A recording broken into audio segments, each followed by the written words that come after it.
For those just starting out, to those who built their reputation.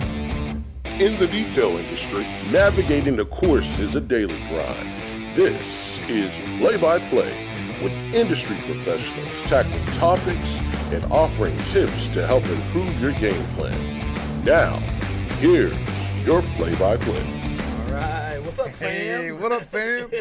We're back with another episode of Play-by-Play, and we're continuing to dive into the family series where we're talking to detailers that have family members that either are partners with them or detail with them or somehow affiliated with the business. That's right. And figured, what better family to bring on, or one piece of the family, than the Kimballs. Kimball's Hands-On Detailing. Yes, everybody knows the Kimballs for sure. If you're in the detailing community, then this guy has, stood out.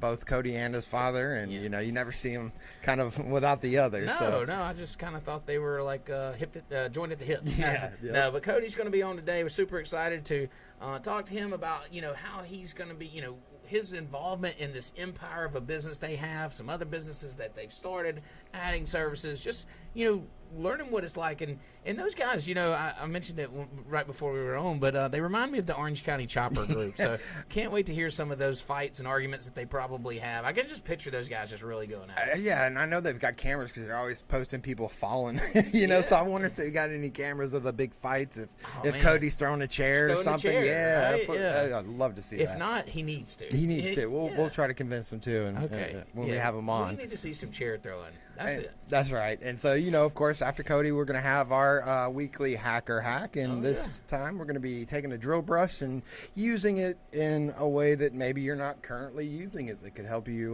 be a little bit more efficient, save some time. Yeah. So drill brushes are always good. I can't wait to see that. But before we get on there, I want to talk about something. And it's something that we all go through as your business is growing and you've hired employees or you have people working with you. And maybe you have one leaving, or maybe you're leaving yourself or stepping into another role, and you've got to train your replacement. Yep. And it's a necessary evil. It's a thing you have to do. And there's things that you need to do or be prepared to be able to do in order to make that happen. And we're talking about like in a good way, right? Because there's nothing worse than finding out that you trained your replacement after you trained your replacement. Right. You know what I'm saying? You get the pink slip. Hey, you've done such a great job. We're going to let you go. No, we're talking about a conscious aware of you're actually training your replacement, because either you are moving on because of, it's a mutual thing. Sure. Or you're moving into another role of the company, and that's generally what happens, like here at EZN. Exactly. But there's a thing, right? And so in order to train, you kind of have to have, so a lot of us are guilty of just doing things because we know how to do them and they're not written down and we don't know. Like, I do a million things a day. Yep. And if I had to train my replacement, it'd be really difficult if I didn't have that process wrote down. Exactly. Yep. And so I think that's a good starting point. Defining your process? Define what you do. Because even detailers, and we say this all the time, we just do things sometimes just because that's just the way we do them. Right. But until you start to question that or write it down, then you really start to understand why the things you do and then how to teach that to the next person. Exactly. So without that process, on paper, some form or something that we could say, okay, a structured way to get that to the next person, then it's almost impossible, because you just feel like you're just picking, grasping at straws when you're trying to teach them. Right. And then they take it in that way, and next thing you know, they're just randomly doing stuff, know? I've seen the software used for that, actually, because, we got a package that has all the services itemized. Yeah. And you can actually arrange the services in the way that you in the order that you do the details. So if you're going to train somebody, you've got the ticket, you're able to look, all right, well, did you do this? Did you do this? And you just move on down that list. Yeah. And literally, so that's a good way to start that process, is just what do you do in your packages? Right. Having that kind of laid out for the customer, that also allows you to send the customer somewhere to, say, a booking site, get all the information that they need without you having to be the one to tell them. Yeah, so it's itemized. It tells them what they're doing in detail. So if we're talking about detailing that land, and, I think you got to be willing to, let them make mistakes. Sure. Because that's how you learned. Mm-hmm. You didn't open to page 36 and say, here's how I do my complete job. I know you didn't. Yeah. When you started here, there was no book. So, you got to understand that that your replacement is going to make a mistake. Absolutely. And that's how they're going to learn. Now, you can help them by telling them mistakes that you've made along the way, but they're going to make their own, and they're going to figure out their own little way of doing things. But just be willing to let them mess up, Sure. Instead of sitting over there and make, just trying to make them perfect. Let them feel their way through it. Let them learn how to do it and understand it, because I'm a very hands-on learner. Like, if you to teach me something, I have to do it myself. Sure. I can only listen so much, and then I'm just doing. Right. And I think a lot of people are like that in order to really retain it. So, well, and that's why I do the or like the walkthroughs or whatever. Whenever you get signed up, and we're going to get you like set up, using the Zoom annotation tool to draw arrows. So, I'm drawing on your screen, but you're the one that's moving the mouse. Physically You're clicking doing the it. clicking. Yeah. That starts the muscle memory. You get your reps in, and that's what it takes to get proficient at anything. Yeah. Including using the software. Well, and I think it's like the IKEA effect. You build it, you kind of understand it, and so like that plays into effect. Well, and it's the same thing as you're training someone. Exactly. Let them build it. Let them click it. Yeah. And then let them mess up. And that's the way it does. And and it may not be, you got to be willing to say, hey, is this a great fit or not? Right. Can this person do this job or not? And you will learn from your mistakes. I've been asking detailers, during these calls and stuff, saying, well, tell me if you've ever quoted pet hair removal before seeing the vehicle. Yeah. How many times did you do that? Once. Right. They've all done it One once. time. And that's right, because then they get in there and realize, oh, man, I wasn't even thinking that this could be 30 minutes or 3 hours. And that's so notorious in this industry was to put a price tag on it because they needed a price of something because they're creating this package on some print or on a website, where they're trying to say it's starting at $100 for pet hair removal. Well, that's ridiculous. Like, how do you, like, where did that come from? $100? Okay, well, I mean, like, did the dog sit in one spot or did it climb all over the vehicle? Like how can you start at something? Like, it's an estimate only. Once I see how much pet hair is in here, then I know how many hours it's going to take me, and then I give you a price. Well, so I honestly, the way I set it up, Dustin, I'm not sure if you've seen this, I actually put in parentheses, starting at rate, but letting them know it's estimate required. Per hour. Yeah, this is the hourly rate. Oh, that makes sense. Okay, good. What they used to do was put in a fixed, like, $100 pet hair. Right. Pet hair removal. Okay, well, where did that number come from? Sure. Exactly. Yeah, I mean, and we were all guilty of. I did it. Right. I did it. Extra dirty fee, $100. Well, so is every extra dirty created equal? Right, You know what I mean? exactly. Like, are they all $100? Right. Like, so you do an estimate only, and you give them that option, and then put in how much time. You have an hourly rate, and right.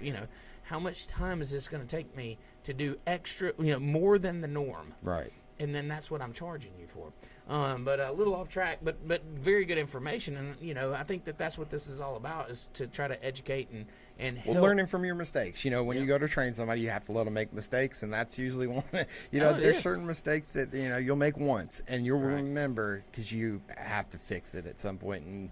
And you'll remember that, pain in the butt that it was to fix it. Well, that's one you don't forget. Right. And then also, like I mentioned, being quick to realize if something's, if it's not a great fit, but don't give up on a person. Like, one thing that we talk about here is, listen, if they're not a great fit in that position, they may be a great fit somewhere else. Absolutely. And be willing to adapt and learn what somebody wants to do, and then try to get them in that position that best suits them.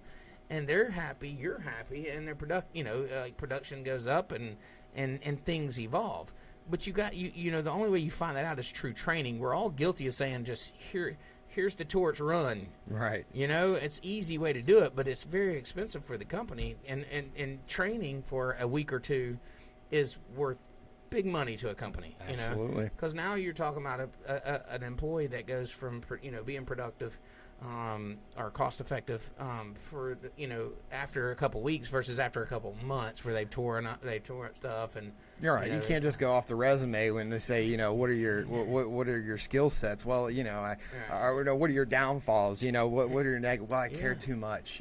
That's something. You got to see that improve. I'm really an overachiever. Yeah. That's I'm always 30 minutes early, and it's like, so cliche that everybody, puts that in their resume. But you just got to put somebody to work and, get in there, work with them, see what they really bring to the table, see what they enjoy doing, and try to put them in that realm. Right. Don't force somebody into something that they don't want to do, because then it's like you're always fighting that. Yes, sir. I've done data entry before, and I didn't get to talk to anybody while I was doing it. And I realized as much as I talk, because I don't like to talk after I get off work. I don't want to answer my phone. No, dude, I don't want to answer the phone. I've been talking all day long. I don't want to talk when I get off, right? I feel you. Yeah. But I realized if I'm not talking during the day, like it's not, that is what I enjoy doing, is being able to talk and connect and that's part of why I feel like I've succeeded, with this is I get to help people. That's what I love doing. And it's always kind of a new wave of people and new excitement coming through the doors or on the phone, and I think it's cool. It's funny, talk about like decompressing when we get home and stuff, and like, that time's so valuable and it's minimal, so I'm training for the Ironman. So my time is like extremely minimal at home and that decompress, but it's like you try to pack, like you, I don't want to answer the phone. I just want to just like wind down, right? And that time's so hard to find sometimes, but I think it's imperative. It's crucial that you have that in your life for sure. And that's why I say, guys, shoot me a text if you have any questions after hours. I will 100% get to you immediately through text message. I'll call you if I need to, but like my mom calls. I love you, Mom. You know what I'm saying? We know you're watching, Mom. We do, and I apologize. I'm not both always... of y'all. Right. All right, buddy. Let's go ahead and do it. That's enough about Ryan's after work life. That's boring. Oh my God, it's so boring. All right, let's bring on Kody Kimball and talk to him. That's right. Come on, Kody. Hey. What's up, big dog? How we doing? Doing great. How are you? Doing good. Thank you guys for having me. Oh man, we're glad to have you on. Thank you for joining us. And apologize about the confusion last week. We're really glad that you still were able to make yourself available for us this week as well. So we appreciate that. Of course. Thanks for working with us. All right, so we always like to break the ice around here, man. We want to dive in. I think this is your first time flying solo on our podcast, right? I think so. Yeah, this is actually probably my first time flying solo on any podcast. Oh, we got you, man. Ryan, look, if Ryan doesn't mess it up, you're good. If Ryan can do this, you got this, there man. We go. Well, yeah. I did get an invite from them to be on their podcast by myself, and I'm a little nervous. I'll be honest. Yeah, you got the beard though. The beard. You can just be speaking gibberish, but you got that big, nice, sexy beard. You're good. Well, I think I saw that you're having Rennie Doyle on or something. Please was that don't right? let Ryan follow. That's Rennie what I'm Doyle. saying. I think they wanted me to follow Rennie, and I was like, I can't. Oh yeah, we had Rennie and Keith Plessy on. Oh my God. God. Then next week we'll have Ryan from T-Tough. I think Ryan's gonna be sick that week. Yeah. All right, so listen, we hear you're a jokester at heart, and your specialty is in dad jokes. So yes, you got to drop us a dad joke. By the way, I think these are hilarious. Like, I'm like a total dad joke sucker. Like, I like them. Give us a dad joke. Every morning, I come in and I tell every single member of our staff a dad joke. I always have, I have one planned out every morning right when I wake up. This morning, I walked in. I did not have one. I was losing my mind because I'm like, I got to think one for today. And Allie came up to me, actually, and she's like, hey, I got a dad joke for you. I'm like, okay, so I'm going to give her credit on this one. What state is known for its tiny drinks? Minnesota. Minnesota.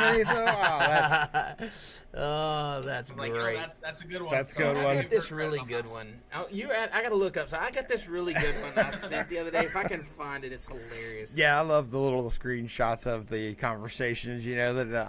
So the husband and wife ones too are great. Oh man, those are just hilarious. And my daughter, she definitely is tired of my dad jokes. Okay, this is a good one you can use. Hang on. What did the duck say when he bought chapstick? What's that? Put it on my bill. I like that one. That's a new one. I'm gonna have to use that one. You can use it. I'll loan it to you. That's hilarious, man. All right. Look, so we're always seeing you working on the media. That seems to be one of the roles that you're doing there at the shop. You're also working in the shop though as a detailer, correct? Yes, that's How long have you been detailing? So I started detailing. Shoot, I just got back from my first 2 years at college, so in 2018, I kind of started detailing my own car. I just bought a Mustang and it was black. Like, I need to keep this thing nice and shiny. So my envision of detailing when I first started was go down to Walmart, buy the Armor All bucket, like we all did. Get out there with the original Griot's buffer, and it looks shiny, but don't pull it out in the sunlight. Right. But I started. It was about middle of 2018, right after I got back from college, and then it was actually the first week of 2019 that we had actually opened Kimball's Hands-On Detailing and got licensed and became a full true business. So, we see you and your father together a lot. He's a good friend of mine, Joe is. Curious, like, when did that form? Was it when you guys started the business that y'all got really tight, or have y'all been like really tight your whole life? We've always been super tight, super close. We do have that Paul Jr., Paul Sr., American Chopper. See, did you hear our intro? I knew it. Oh yeah. Oh, okay. It's funny because everyone at the shop is always saying we need to start a reality show. I think you should. Definitely. And I'm like, that's a great idea, except we will have doors getting broken in half and chairs flying. That's what you It's got. always it's over the stupidest stuff too. We never argue about big stuff. It's always like, who moved my bottle of polish? Who moved my detail cart? Who's leaving their water bottles on the counter? Yeah. Those are the best kind of dramas to watch play out. But yeah, we've always been super close. We've always done activities together. We've always, back in the day we used to fish a lot. We've always been really into cars though. I had my very first car I bought, actually I was 14 years old. I bought a 97 Mustang. I thought this car was the coolest car in the world. It was a big turd. got it home, and on the way home from picking up, we're like, why is the engine overheating? Oh no. And we ended up, that was a hobby that he and I did. We pretty much rebuilt the whole top end of that motor. Yeah, Wow. brought y'all together and give you a project. We've always been really super into cars together, and it was when I got back from college, I'm like, I don't have anything planned.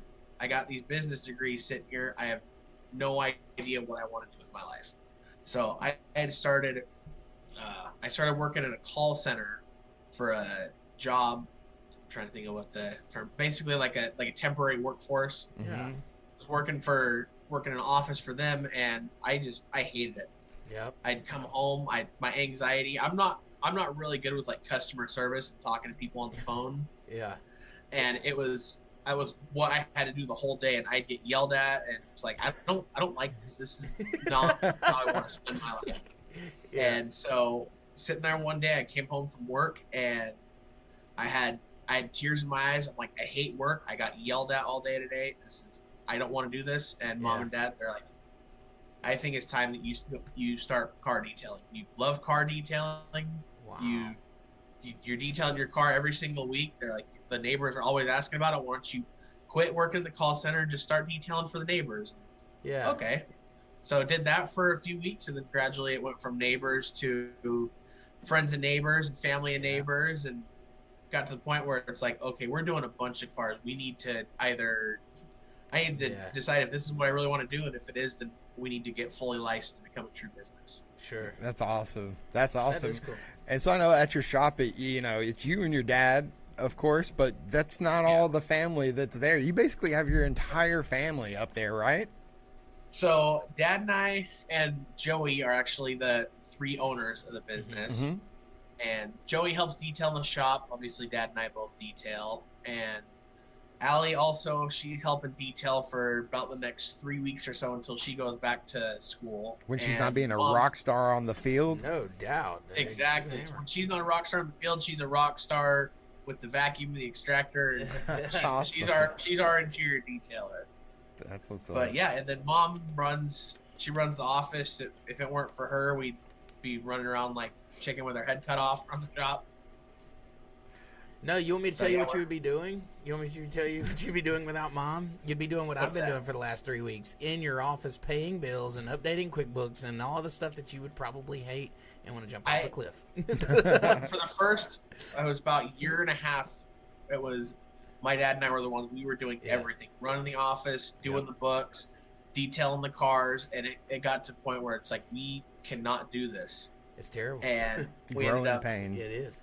Yeah. Right around the time COVID hit, my mom, she worked up at a hotel up outside of Seattle for over 20 years. She did sales and catering. Well, when COVID hit, no one's booking banquets at hotels anymore. Right. So our hotel's like, well, we're going to lay you off. She looked at it as a blessing because it was an hour and a half commute each way to work. And she was getting to the point where she just didn't like it anymore. She's like, I've been in this fast paced, nonstop environment for almost 25 years. I want to do something different. And we're at the point where we're like, we really need to hire an office person. How would you feel about doing that? She's like, let's do it. And did it. That's awesome. Did she fight with you on the pay? Did she try to? Yeah, we gotta look at this pay right here. Exactly. Oh yeah. No. Yeah, I've been looking at Ryan's. I figure I'm like, I'll pay you well because it's going right back to the house, So. Right. I've been looking at Ryan's like, we got to be able to cut somewhere. Like, we got to start cutting. And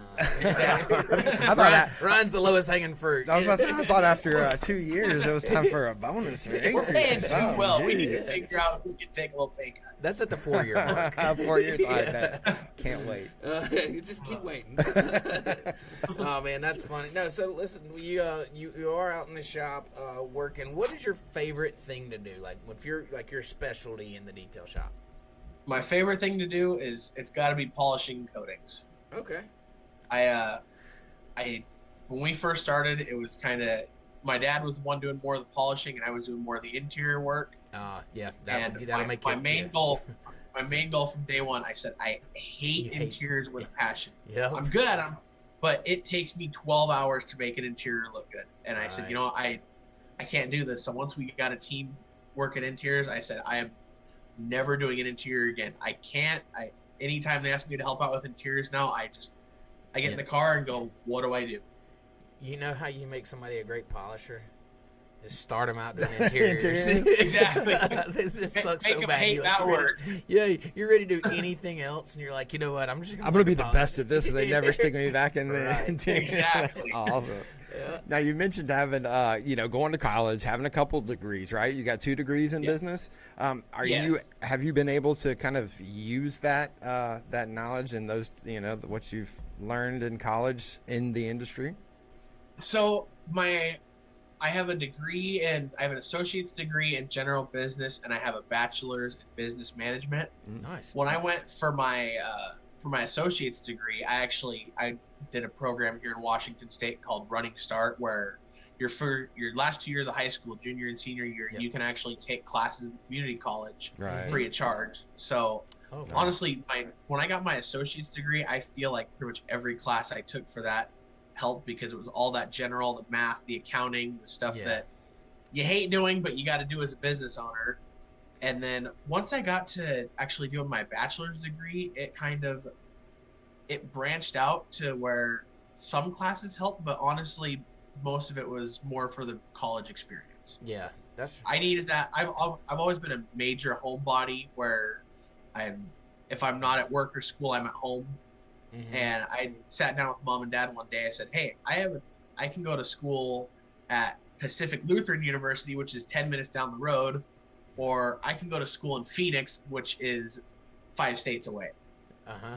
And we kind of sat down. It's like, I need to try the college experience. I need to try being away from the house for an extended period of time to see how it is. And it was really good. But after I'd finished my bachelor's degree, I'm like, this Arizona heat, I can't do it every day. I'm moving back to Washington.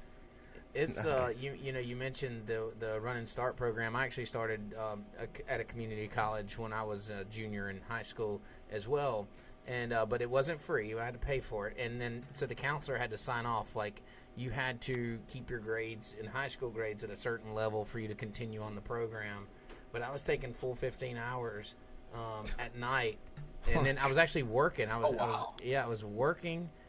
I was going to high school, and then I would also go to Jeff State College at night. So when I graduated high school, I was like, 2 semesters away from my 2-year degree, and then of course went into South for civil engineering. down here. Yeah. So yeah, you know, and to me that was just the norm. Like, As you can tell, overachieving isn't a new thing for Dustin Jackson. Exactly. Idle time is not great for me. Yeah. When I was a senior in high school, I did 2 classes at the high school. Yeah. I did 3 classes at the community college, and I worked full time at the local Honda dealership. So that's the way my senior was. Yeah, I'd co-op. Oh, go ahead. I'm sorry. Oh no, you're good. I was saying I'd get up at 6 a.m., start college work, go do my 2 classes at high school, go work, come home, do homework, and it ended up paying off because I got my high school degree and my college, or my high school diploma and my college degree in the same weekend. Oh wow, you were a That's little awesome. bit better than me. See, Yeah. yeah, I was my senior. It was year hard when I work, worked but full-time. Yeah, I'd co-opt. I'd left at like 11 and then went to the job and then went after school. You know, after job to college. But yeah, I mean, it was cool. It showed you. Like it teaches you, you know, how to organize and stay focused and to work and to push, you know. I think that there's a lot of value. The things that I learned in school may not apply every day, but just to finish what you start and to push through those things allows you. Oh, Marcus. Now this should feel special. Marcus Parsley is messaging in from Malaysia. Education is key, and kudos to Kody and the Kimball family. So he's shouting y'all out. Oh heck yeah, we love Marcus. So I see you sporting the IGL koozie there. I see it. Yeah. Oh, Stephanie Smith wants to say hi, Kody. Oh, how jealous are you right now? Could you not hear it in my voice? Oh man, that had a sting, right? It stung, right? A little bit. So look, I know that you have ownership. You said it earlier into the business. How did that change your perspective or mindset? You know, did that I don't know if y'all were. Well, I guess you started it, so you may have had ownership from beginning. But having that ownership, does it change your mindset and really make you more invested into the company? It definitely changed my mindset. Back all my jobs throughout high school, I was not the best employee when I was working jobs in high school. I would right when I turned 16, I said, I need to get a job. I need to start working. My first job, I lasted 3 weeks. Oh no! And I hate this. I worked at Office Depot. It was terrible. I started out, I was working 30 hours a week, dropped down to 20, dropped down to 10, and my last week I was there, I was scheduled for 3 hours. Wow. I said, I can't do this anymore. And I ended up, everyone's dream in my high school is to work at the movie theater. I worked at the movie theater. Are you serious? Yeah, in high school. I got hired on at the movie theater, and that was probably my favorite job. I worked there for just under a year. And then after that, it was pretty much every job I had, I'd worked for about a month or two, and I don't want to do this anymore. I quit. Right. Yeah. And then so once I opened the business and started detailing, I said, you know what? I hated that I was that employee. I don't want to have that mindset anymore. I want to have something where this is my baby. I eat, sleep, breathe detailing.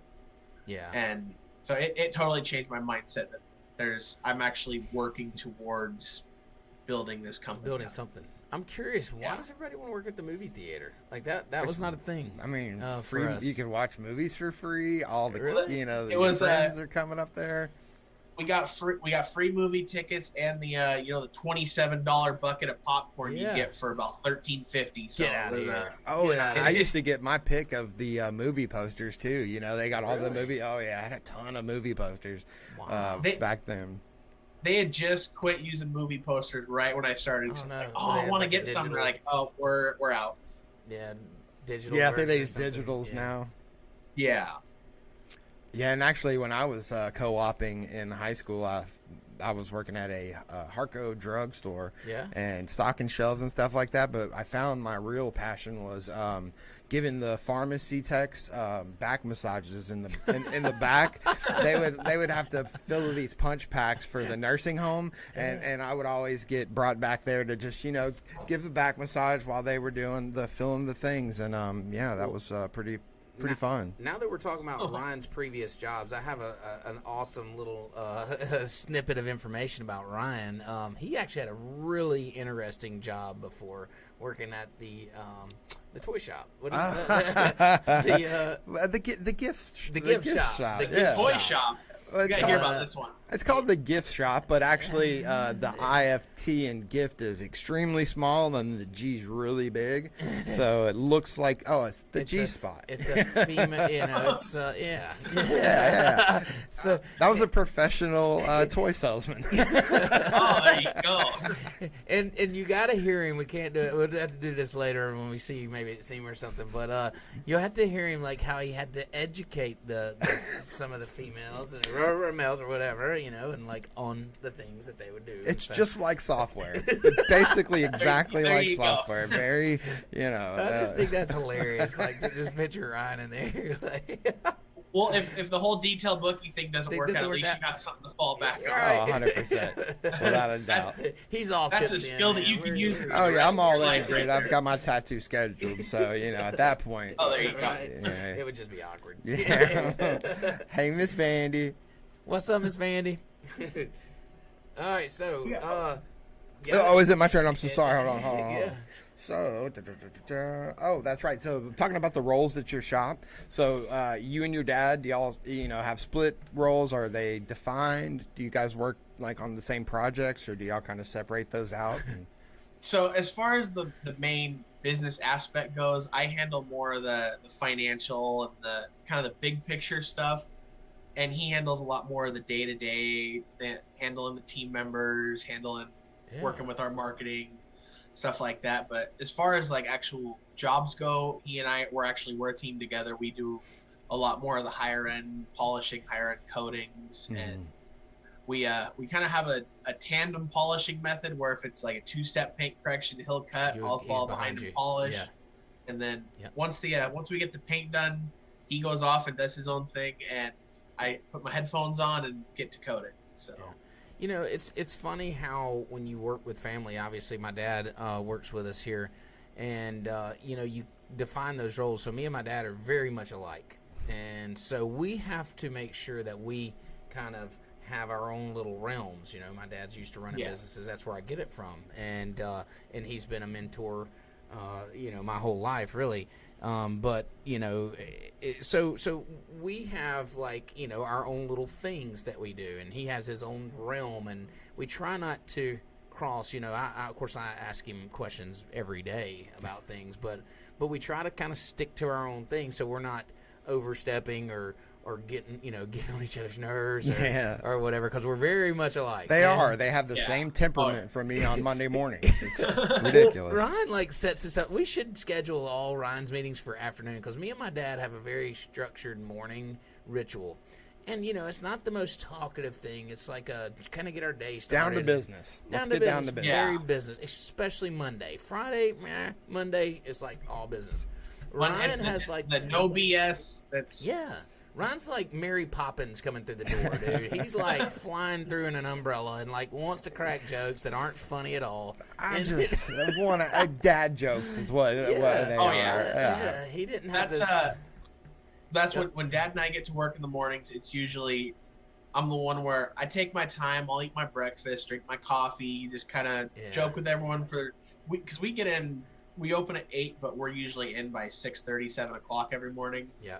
And he's the type where if there's a job there ready to work, he's like, boom, wash bay set up, and he's washing that car at 7:05, and I'm sitting there like, whoa, bring it back a little bit. Trying to make you look bad. Oh yeah, he's the one where it's on the job. That's my dad. He will not stop until that job is done. I'm the type where I take a break, go hang out in the office for a little bit, go joke with everyone, and he's the type where when he gets in his zone, don't take him out of it, because he's focused and he's very much that way. Job done. Yeah, I'm that way, and I was mentioning the fact that I've been in my office this is the 4th week now. We had lost our office manager, and so we're in transition phase, right? And so now I'm like literally in the middle of paying bills and some of the back office stuff that we handle for all the companies. And I wanted to get my hands in it because I wanted to know what all is going on, and even though I had developed a lot of these processes years ago, I was disconnected for years within it, and so it's been good. But yeah, so like I'm knee deep, or I'm like chest deep, or through like very deep into this. Yeah. Let me think about this. Very deep into this tunnel, you know, of this, and then Ryan will come in and like, hey man, did I tell you what happened last night or something? And I'm like, Ryan, come on, dude. Like, well, I mean, our time. This is the scheduled time that I have with him each week, and you know, and he has to share it with you. And I'm just so used to him, you know, meeting with other people. It's always meeting with somebody, and it's not me. So I mean, you know, he has found a good way of just identifying when I'm coming in his direction, and he'll go hide behind something. Yeah, I don't take it personally. You know, I don't cry at night on my pillow. Caught in the conversation right now. Yeah. All right. So speaking of you guys working together, here you guys have matching trucks. So was there one bought and the other one was just like super jealous, or did y'all buy them together? So Dad had at the time he had a lifted Escalade, and that was his baby. He just got rid of his big diesel, and he's like, you know, I want something a little more luxurious. So he bought his Escalade. Well, at the time, I didn't have a daily driver. I had my show truck that just sat in the garage, and finally one day I said, you know what, I need to have a daily driver. I can't be driving the show truck everywhere. So I sold that, and I bought mine, the 2014 F-150 in the I forgot what kind of red they call it. Basically, it's like a cherry red almost. Yeah. And he had his Escalade, and he got to the point one day he said, you know what, I hate this Escalade. I'm not an SUV guy. I'm a truck guy. And he went down to the dealership and he looked at Jeeps. I said, you're going backwards. Yeah. Don't buy a Jeep. So I told Mom, I'm going to go with him. I'm going to steer him in a good direction here. And we pull into the dealership, and the first vehicle they have sitting right out front is this big, jacked up platinum F-150 in the same color. And I said, I like that truck. And he pulled in, he walked over to the Jeeps, and I just kept going, no, look at this truck. Look over here.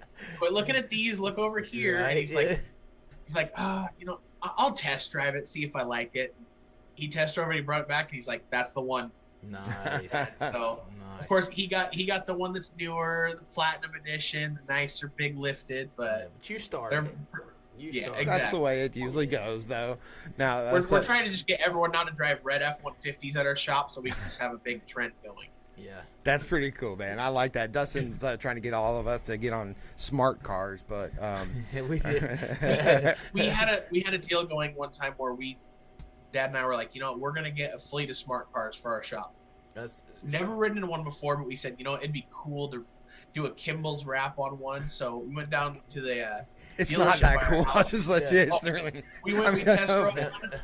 He and I got in it. We drove out to the end of the dealership lot, turned around, and pulled right back in. The salesman's like, "What's wrong?" It's like we're crammed against each other here. We hate this. I had bought one. I had the same thought. Like I thought, okay, we'll use a smart car as a loaner car. It's cool. It's attention getting. I'll wrap it. So I went down and bought this car. Like I just drove down and bought it down in Gulf Shores, and I was in charge of driving it back. And about the time I got on the internet, and they shift like a go-kart. Like it drives like a go-kart. Yeah. It drives like safe. It looks. No, and like when it's humbling when you're looking at the bottom of 18-wheelers, like you're like, holy shit. Like, and so I can pass under this thing. I drive back and I'm like, man, this is insane. So I did have it wrapped, and it was our loaner car for years. It got hit, like we had a customer in it, and it got like rear-ended and stuff. I mean, it went through hell, and so we finally passed her along. I don't know, somebody bought it. It just tickles me, like seeing, you know, Marcus's truck or Mike's truck. You know what I mean? And then they got the smart car wrapped up. ITL trucks. Yeah, we had the Easy In smart car. The Easy In smart car. It cracks me up. The good thing is, you guys can carpool. You can just pick up the smart car and put it in the back of Marcus's truck. I think we did move it with a forklift one time. Like, we picked it up with a forklift and moved it out of the way. That's awesome. Ridiculous. But we definitely had a smart car, and I thought they were cool. Like I remember like seeing one go down the road, I'm like, holy shit, that's cool, and then went and bought it. I was like totally unimpressed. Oh, it gets like 80 miles to the gallon, right? Well, yeah. Right. You have to wind it back a couple times before you let it go. And pull the string. Yeah.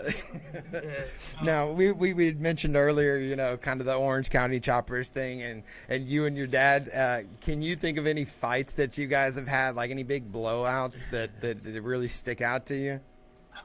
Honestly, there's never really huge blowouts between us. It's more, like I said, the big stuff that happens, we're both like, stuff happens, whatever, move on. It's always the little stuff. Yeah. The water bottles left on the benches. That is one that it drives us both nuts. And I'm one where I work on his side of the shop a lot because we both kind of have our own side. But if we're doing a coating, I'll generally do it on his side. I'll leave a water bottle on his bench, and he'll walk in from the office and be like, "Whose is this? Who left this on my bench?" That's the blow up. That's the start of the end. Yeah. Well, we're gonna have to escalate that for the. I guess you could say our main argument that we have is who's the better detailer, and it's obviously me. It's gotta be you. It's gotta be you. What about the bathroom? I feel like the bathroom would be a big fight in y'all shop. The bathroom isn't, because there's one bathroom at our shop, and there's usually 10 to 15 of us there. Yeah.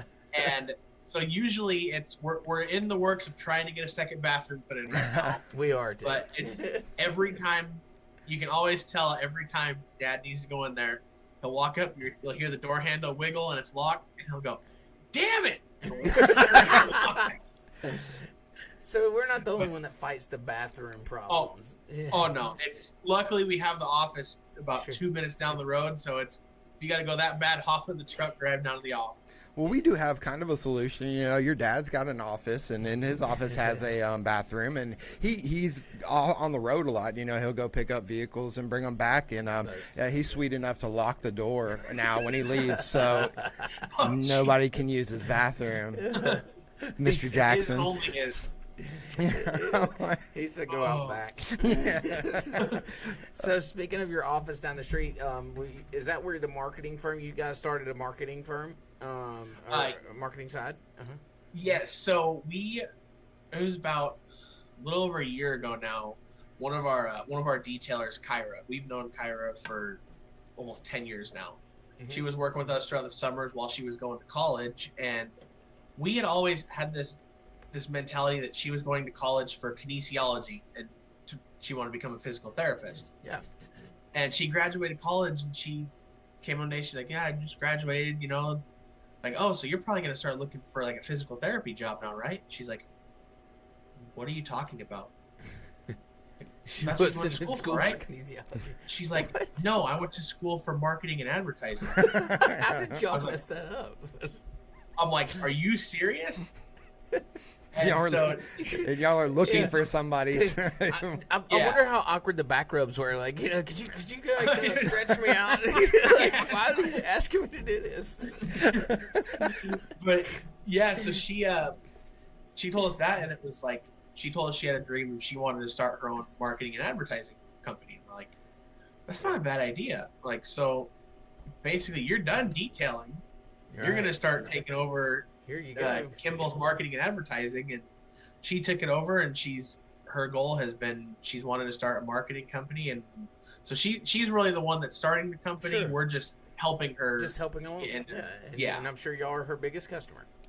Oh, most definitely. KC Media, she definitely knows what she's doing. Kyra's really good. That's awesome. That's good. And we were talking about people fitting in the spot that they're happy in. And I bet she's, she might have loved detailing, but I'm sure she has a real passion for marketing and is going to really enjoy life. She's actually the other office right over here working on marketing right now. So. Nice. One of the biggest, well, I hate to say the biggest, but one of the ones that stand out to me, and Jessica can hear, she's right off set, but when we hired Jessica, I didn't really know her skill set. And so when we hired her, she came in and she was doing before and after pictures, and she was doing a lot of the stuff that Chris does now outside. And one day she stopped me. She said, "I feel like you hired me to just kind of press a button." And she said, "There's a lot more that I can do." And I was like, "Yeah, Jessica, you got to tell me what all you do." She said, you can do all this. She can produce and she can write scripts and all this stuff. And I'm like, immediately, I'm like, well, you will not be taking pictures tomorrow. We got plans. And well, you're done today. Yeah, like literally the podcast. That's how the podcast was. We had started to we had talked about it a little bit. Paris was here at the time, and he was helping us out some. But we didn't know her skill sets, and you don't know until you find until you ask or you're told, and to learn that just like you learned that she was in marketing school. You learn those things. You're like, man, it just leads you to where you are now, and I think it's cool. I think that's definitely one of those moments where life just works out perfect. You know what I mean? Absolutely, for sure. Speaking of life working out perfect, man, we're going to SEMA this year, and are we going to get a chance to see you there as well?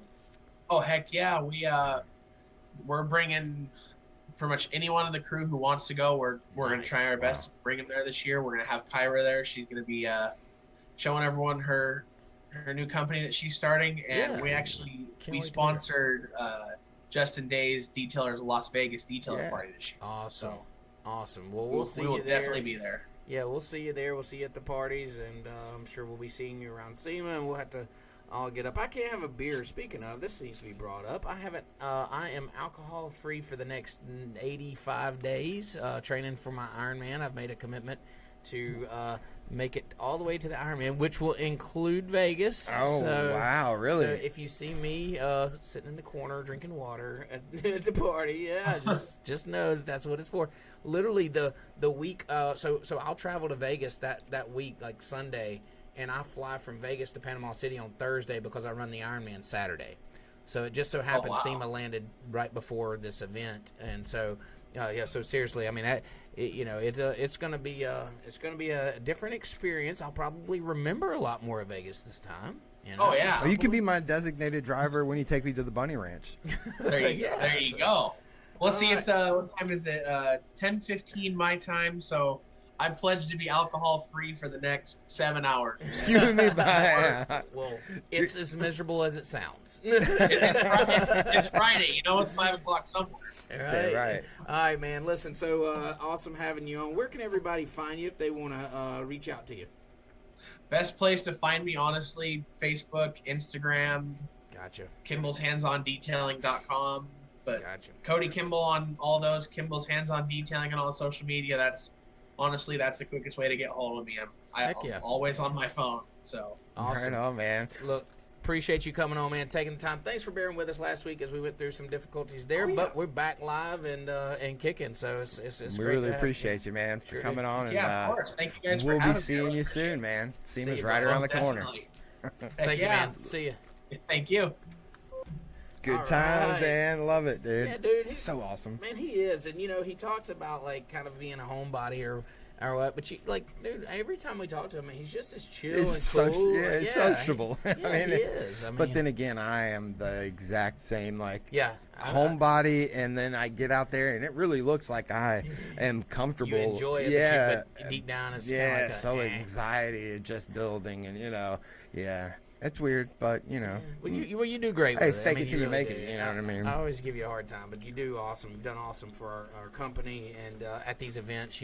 Whether you're comfortable or not, you always look the part, and especially when you're spilling shots and beers at an IGL party. In their brand new podcast room, and I just oh man, don't you know it still smells like beer in there? I bet. And peanut butter, whatever. Who was it that had the hot mic when they walked off? Those not Chris, Raymond. Raymond, that's it. Page. That was so funny, man. I want to go back and hilarious. listen to that. I was telling somebody that the other day, and he gets up and walks off, and we hear him talking in our headsets, and we looked at each other like, oh shit. You could barely hear his voice, and then you immediately hear us just eating the mic, just trying to do anything to cover up what he potentially is going to say. Yeah, man. I would hope somebody would do me that way. I know, right? No, we could just be like... Yeah. What's also bad is when you have the lavalier on and you go to the bathroom or something, and you realize it's and Jessica's wearing the headset, and you're like, oh Lord. Oh, that's how that guy, actually got charged with the murder whenever he was in the bathroom room. That's that documentary on Netflix or whatever. You know what I'm talking about, Jessica? What's his name? Robert? Durst, yeah, Robert, yeah, What Durst. happened? Oh God, he goes to the bathroom and he's like washing his hands and he's like, yeah, I killed them all, like, and he's all like hot mic, and that's literally what? Yeah, they reinvestigated.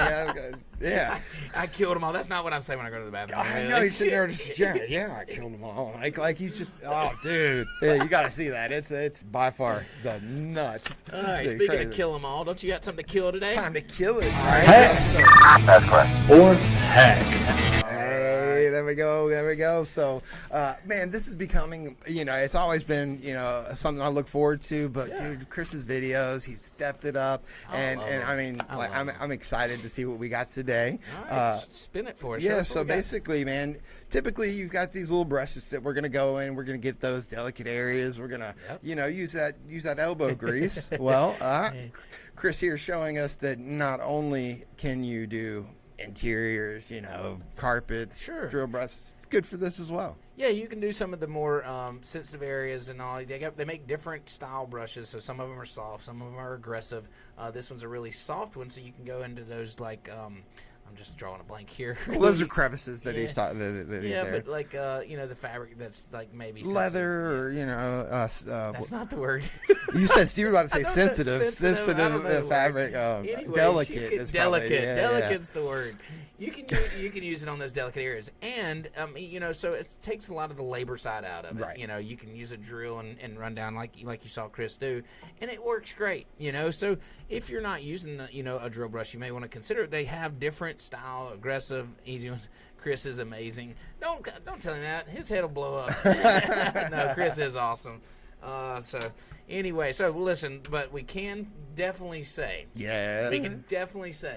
if you're in the middle of the woods and all you have is a door panel with very sensitive materials. And some sensitive materials and some chemical of some sort, probably made specifically for that. A drill, a plug, a drill brush. Yeah.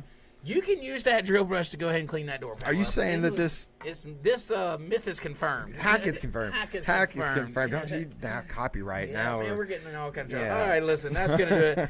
We've bored y'all to death with this. That's gonna do it for this episode of Play by Play. Next week we're gonna be coming back to you. We got another good lineup coming. Excited about it, and excited to be back in the seat, man. It feels good to be talking to our 5 followers. And dude, you have not looked at our numbers, man. No, they go. Yeah, we've been growing, man. Sweet. Well, listen, we appreciate all the support. Thanks for everybody that tunes in, drops comments. We really like that. Shoot us messages if you got a hack that you think we could show off. Send that in. Shout out to all the guys using the Crocs hack. I don't know if you've seen it in our Crocs group. hack is catching Dude, on. in our group, we've had several of them post pictures of their Crocs. I saw it. They're loving it. Yeah, so awesome. Listen, another great episode. Appreciate you guys. We'll see you next time.